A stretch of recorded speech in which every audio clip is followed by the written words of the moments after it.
Hey guys! As some of you may know, I do actually do alternative modelling on the side. If you haven't seen any of my work yet, here's a few images.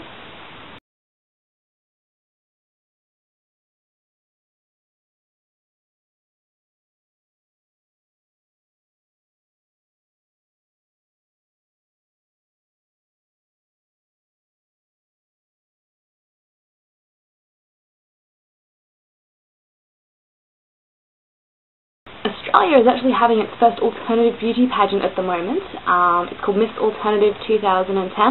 I'm really excited to be a part of this because, well, anything that can bring things that are different into the normal world a little more have got to be great. I want to help show people that dressing a bit weird doesn't actually make you a bad person at all. Most of us are happy and nice people. So if you guys could help me out, that'd be amazing. If you just click the link in the description, or right here, and just click yes, where it says, does this Miss Alternative entry get your vote?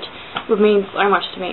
You don't have to sign up, you don't have to give the email, nothing like that. It's only one vote per IP address per person, so if you know someone else in it, you can go and vote for them as well, there's no worries. So, yeah, thank you guys.